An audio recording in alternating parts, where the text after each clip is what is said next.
friend of mine called me yesterday and casually mentioned that she was looking forward to her eyebrow waxing appointment the next day. And in that moment, I realized that if you are in a position where you are looking forward to an eyebrow waxing appointment, then you have hit peak mom mode. I mean, someone is pouring hot wax on your face, ripping out your hair, and you're like, I just love that I get to lay down and close my eyes for a few minutes. I mean, that just kind of sums up how moms are incredible, right? They are resourceful, selfless, and are able to live life at half the amount of sleep as everyone else, which is why I am convinced that moms are the strongest, most influential creatures on the planet. When I interview people on my podcast, one of the questions that I ask every time is, who is the person who has influenced you the most in your life? And 99% of the people I talk with have the same answer: their mom. And it isn't just the people who I interview. Economists agree that moms have incredible influence as well. Did you know that moms control 87% of household purchases? Not to mention that moms' collective spending power is over $5 trillion. We, as moms, impact the world's economy by where we choose to spend our resources. But it isn't just economists that see the influence of moms. Government leaders around the world agree as well. In fact, according to a recent study done by the UN, one of the most effective ways to raise a community out of poverty is to resource the moms. In addition, if you want to increase a country's GDP or lower their country's proclivity for war, the best way to do that is to put moms in a leadership position in government. In addition to economists and governments, major brands are even starting to believe in the influence of moms as well. A VP of marketing at Unilever says this: "Our mantra is mom is the new media. What makes moms so powerful is a tremendous reach and influence they have. Word of mom is a very real thing, and what we have found to be the very best way to impact the market is to mobilize moms." You are an influencer, whether you think it's true or not. In addition to economists and governments, major brands are even starting to believe in the influence of moms. A VP of marketing at Unilever says this: "Our mantra is mom is the new media. What makes moms so powerful is a tremendous reach and influence they have. Word of mom is a very real thing, and what we have found to be the most effective way to impact the market is to mobilize moms." You are an influencer, whether you think it's true or not. Economists, global governments, marketers, the people I interview, and your kids all agree. Which is why this year at MOPS, we want to tell you two things. Two things that, if you believe them, will change your life and elevate your influence like never before.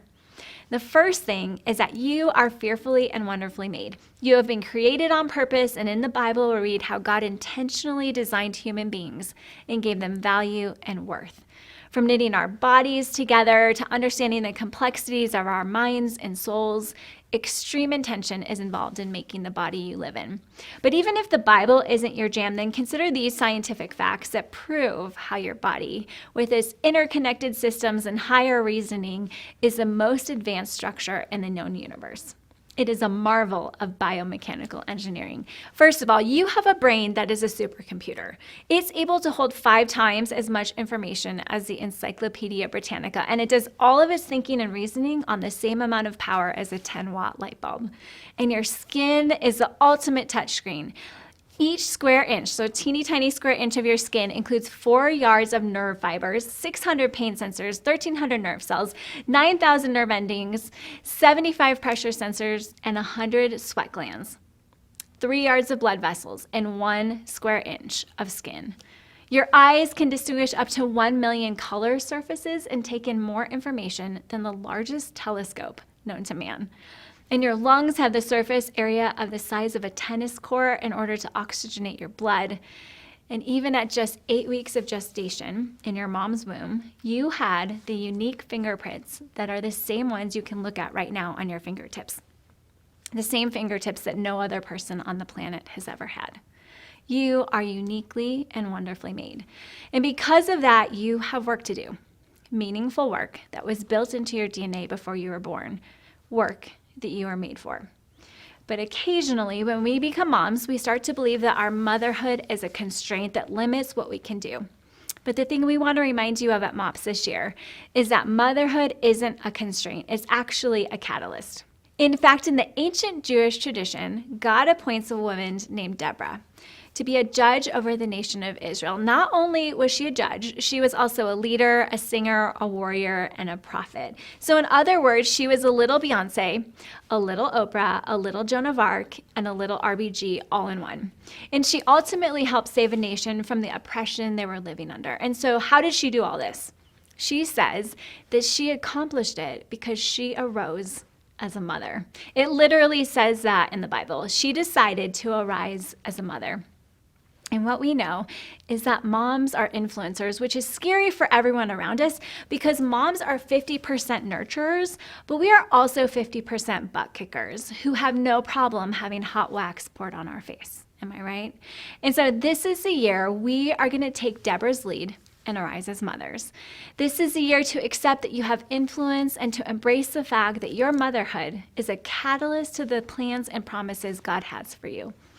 So what does it look like to be a woman who decides to rise at this moment in time? First, it means you do your work.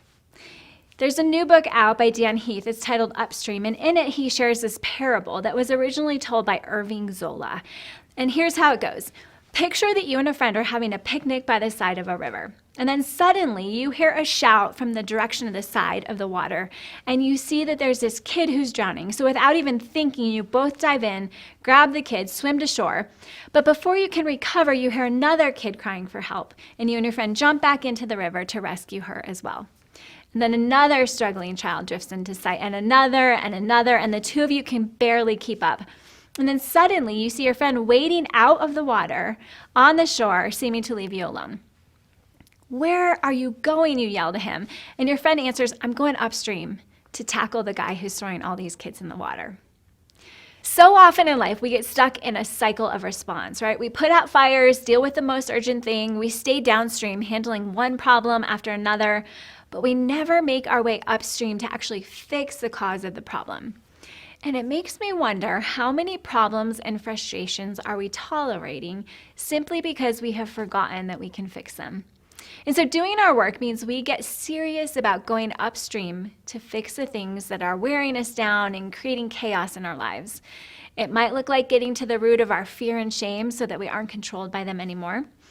An example of that is that for 40 years, my mom lived with a secret that she buried down deep because she felt so much fear and shame about it.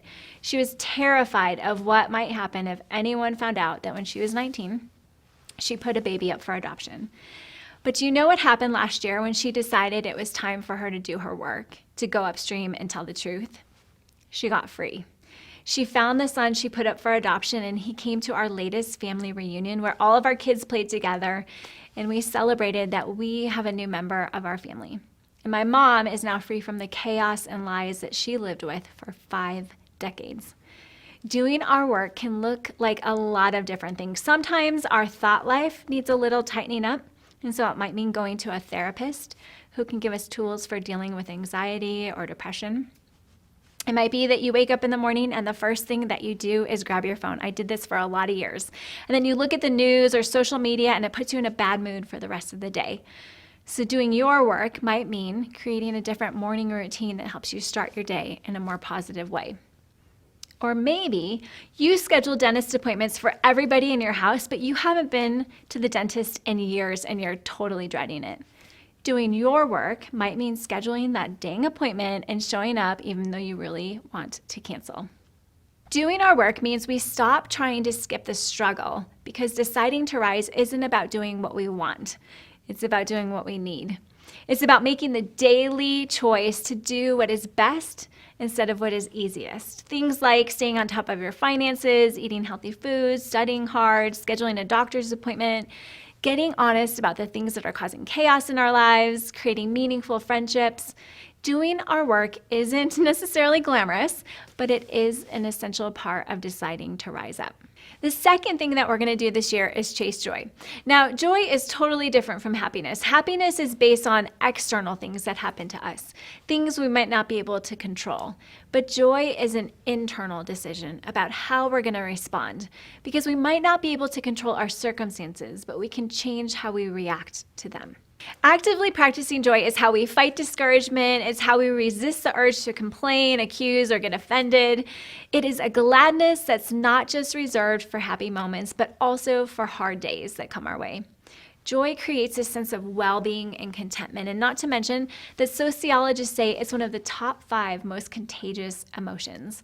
So if we want to use our influence for good, joy is one of the most magnetic and contagious forces in the universe, something that people can't help but notice, especially the ones who are looking up toward their mom. So here is one way to practice joy and spread it to your family.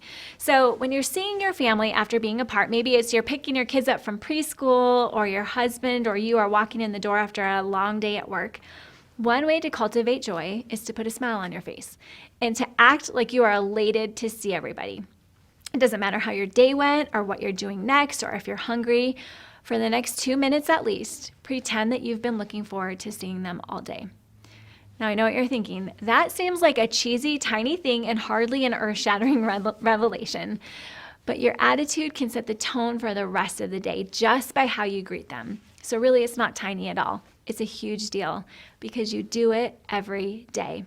And there's a ton of research out there that says if you can infuse joy into the little things like greeting your family, that joy will transfer into the big things as well.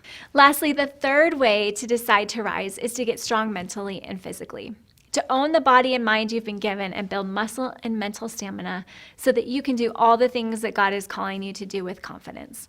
I call this living with a full body yes. Because occasionally in life, we hold back because we don't feel strong enough or because we're worried that we're going to look weird. But the thing about deciding to rise is that it's going to take a full body yes. And a full body yes means not just a commitment with our minds, but our bodies as well. It's like when a trapeze artist has to engage in a full body yes when she chooses to fully release the bar she's holding onto in order to catch the next bar that's coming toward her.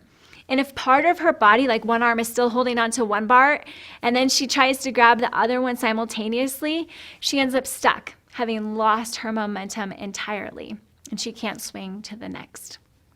It takes full body commitment to live a purposeful life.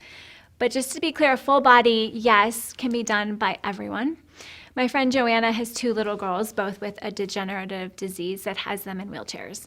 They're intubated with portable breathing devices, and life isn't easy. But do you know what her and her husband decided? They decided to say yes to joy and yes to full body living. So they take their girls everywhere. Museums, baseball games, the beach, places where other families with these kinds of similar diagnoses would never, ever show up. Simply because Joanna and her husband have decided that even though it's difficult, they want their kids to really live, to enjoy their bodies and minds to the fullest of their ability. Her kids are basically on portable life support, and yet they are living with a full body yes. And so the question becomes, what do you need to do this year to become so strong that you can give a full body yes to all the new opportunities that come your way? This is your year to step into the truth that you are fearfully and wonderfully made. You have work to do, and this is your year to arise as a mother because you have influence, and everyone from your kids to economists to global governments can see it. So to wrap up, I want to leave you with a blessing. If you want to put your hands out and just receive it. God, come and put back together anything that is broken.